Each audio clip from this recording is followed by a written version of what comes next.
friends, they come and they go, but I keep that paper around. Ain't tryna baby, just let me be. Hit them with a nice flow, just how the dice roll. I am ice cold. They should call me Dice Cube, and I'm nothing like you. Put a thing in like you. Talking sports and teams with Reams. Yeah. What's up, everybody? Welcome back to another FlashCAst episode of Talking Sports and Teams with Reams. I'm your host, Sean Reams. Now, today's show, we're going to start off with the NFL free agency. We picked off last week, and just as much, and we know just as much, we know just as much this week as we did last week, pertaining to Lamar Jackson and Aaron Rodgers in particular. There's not too much going on. There's not too much that we're hearing out of either side as far as Lamar Jackson and his camp. And it looks like I think the Baltimore Ravens are just going to wait it out. I think they have to like June or to July or something like that to sign him. And from all the reports that I was seeing, the reports were basically saying that the other teams would basically have to get Lamar Jackson an insane amount of money, like even more than what he's asking for now, because in all reality, whatever they do offer him, the Ravens will match that. The Baltimore Ravens will have no problem matching that. So that's where we at with that, and I think it's just a standstill. And I believe eventually, like I told you guys on the last episode, I just think they're going to get it done, because you just can't. I don't care what collusion or what you have going on, what the NFL has going on behind doors, or what the owners have going on. The Baltimore Ravens have to look at it like this. Look, I'm not going to sacrifice my whole entire future of my franchise just to appease some mythical idea that this will open up the floodgates to something that we don't want to happen. This is a former MVP. This isn't your average Joe that we're about to just let walk, and then we're going to get him at a good price considering the price that he's going to be asking for. Nobody else is going to really go more than that. So I believe the Baltimore Ravens will definitely match that offer. A contract, I believe the Baltimore Ravens will have no problem matching it. So therefore, he's definitely staying in Baltimore. But I don't think he's going to be arriving at anything that he don't have to be up until then. Those voluntary camps and stuff like that, like they can forget about it. They're going to have to give him his money. And that's just the bottom line to that. On to American scene, the Dallas Cowboys and their free agency situation. My take on that is, well, first of all, I know a lot of Dallas Cowboys fans. Even though I'm from Jersey and I live in the tri-state area, yes, there's a bunch of Cowboys fans over here just like they're everywhere else. And honestly, the first thing I would like to say about them and their free agency is like, don't take away from what Ezekiel Elliott brought to you guys when he was there with you, because he was a stud. And honestly, I think he got a little bit more in the tank. It was over for him. It was inevitable that he was going to be out of there as soon as the Dallas Cowboys gave Tony Pollard all that, or not all that money, but they gave Tony Pollard $10 million for 1 year. I think they hit him with the tag. The Saquon Barkley, possibly the best running back in the league, just got $10 million, the same amount as the Dallas Cowboys backup. So, eventually Ezekiel Elliott was out of there. Ezekiel Elliott, he's on record going to say that whatever team he goes to next, there's one stipulation that they have to agree to, and that stipulation is he's going back to number 15. He want to wear number 15. That's his college jersey. And we all know he was a baller in college at Ohio State. He went on his Twitter and said he wanted his number 15 back, no matter, he didn't say exactly what team he wanted to go to or anything like that. But he put the whole NFL on notice and the whole NFL world on notice. Whoever does sign me, they gotta let me get number 15. I guess he's like, look, man, I ain't paying nobody for no jersey. I'm not doing none of that. I'm coming over there. I'm the man. In Ohio State, man, his numbers was he had over 3,000 yards rushing, 43 touchdowns, and 592 carries with the Ohio State Buckeyes when they won a 2014 national championship. So, which gave them the 8th title in Ohio State in the school history. So, he's that. You know what that tells me right there? That he's back on his BS.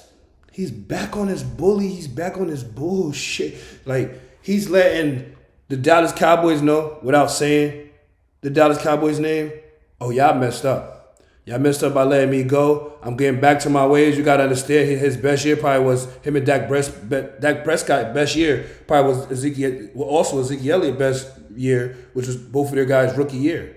And that was fresh off his star-studded and just great college career. So he's letting the Cowboys know he made a mistake. He's chilling.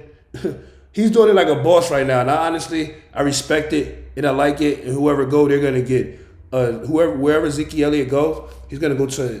They're getting a player with a chip on his shoulder, and I definitely believe he's gonna ball out because I don't think he lost. I don't think he was too bad these last few years with Dallas. It was just Pollard was playing so good, and sometimes relationships run its course, not in just boyfriend and girlfriend or friendships, business relationships, business partners, everything. Sometimes relationships run its course, and I believe this is his relationship with the Dallas Cowboys ran its course. But as far as him running the NFL at an elite level, I definitely don't think that's over with. We could go back to somebody like Adrian Peterson. I was actually looking up some Adrian Peterson highlights, and I came across even the great Hall of Fame Chris Carter, who's definitely well respected in the NFL, former wide receiver of the Minnesota Vikings. You know, he was the great pair out there with Randy Moss. But I was digging for some Adrian Peterson highlights with the Redskins, and I came across a clip of Chris Carter on First Things First, and this had I believe this was right before he's coming off Arizona. I believe he's coming off another injury, and this is his first year in Washington, and Chris Carter didn't think he'd do so well. Here's a little clip of it. Deal with what all people go through in the NFL. One day I'm not going to be myself. This is not Adrian Peterson 2007. Let me tell you what the history of the NFL says. 3 guys, since the merger, 1970, have had 1,000-yard seasons. 3 guys had 4 seasons. Rigo did it twice. Now, this in the 80s. Franco did it once. Now, these aren't the style running backs of Adrian Peterson.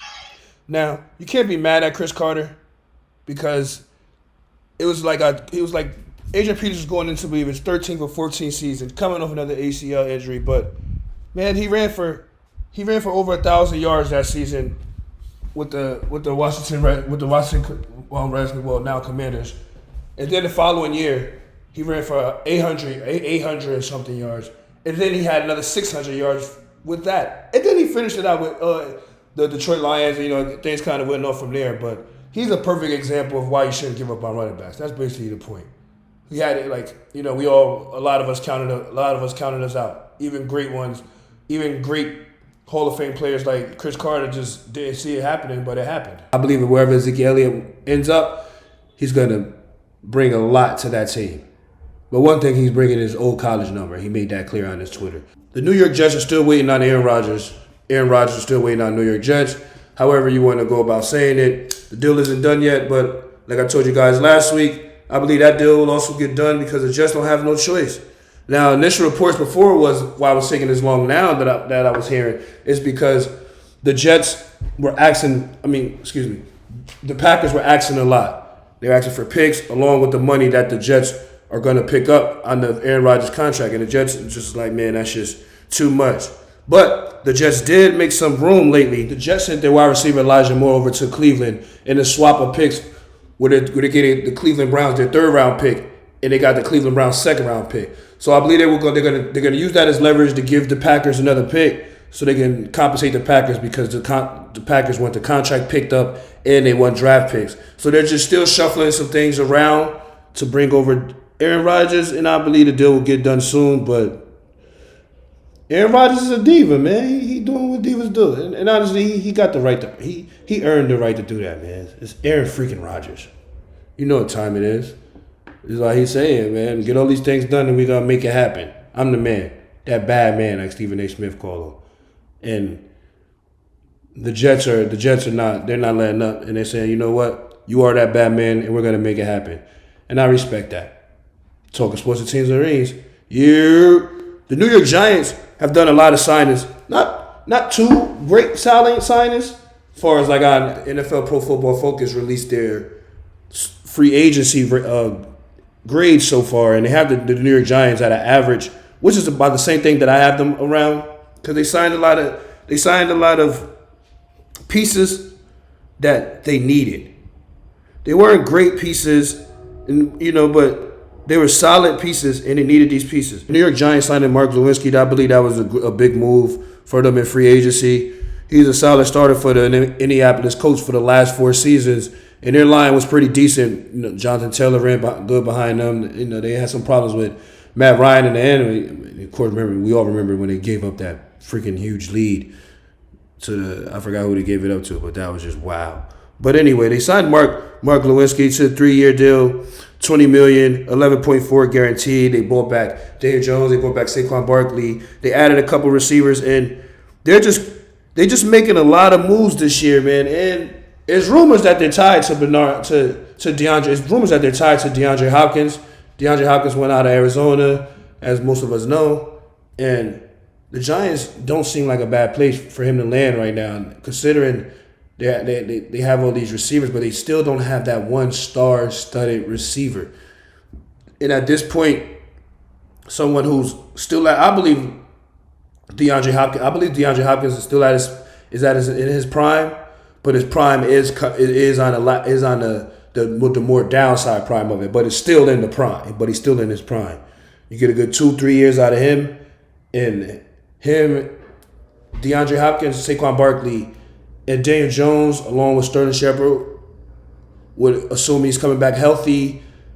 That offense doesn't sound too bad. They might could do some things. They did make the playoffs last year, and they actually won the game. So adding Hopkins along with these other guys, they should be all right. So I don't think Giants fans should have to worry. Or don't panic too much, Giants Nation. We'll be fine. Take it easy, man. Talking sports teams with Reams. Yeah. The NBA Kia MVP tracker right now, they just released recently. They got Joel Embiid. He's leading. He took over the lead right now, and you got Joker coming in, Nikola Jokic coming in at number 2. No surprise there. I still think Jokic is number 1. I believe I checked a couple more sources, and they'll probably have Joker at number 1. But the main source right now that we're gonna roll with is NBA and the Kia NBA MVP tracker. Shout out to Princeton. They'll be playing Creighton Friday, March 24th, 9 p.m. on TBS. Jersey boys, man. Like they Princeton been doing their thing. So we got to show them love up in here.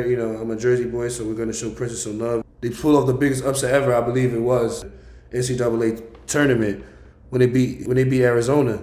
Then they turned around and beat Missouri 78-63 in the second round of NCAA tournament. At 9 p.m., they taking on Creighton, and that's going to be one hell of a game. But, I'm riding with the home team. Even if they do lose, it's been a great run. Thanks, everyone, for taking the time out to listen to Talking Sports and Teams with Reams. I'm your host, Sean Reams. And until next time, Talking Sports and Teams with Reams. Yeah.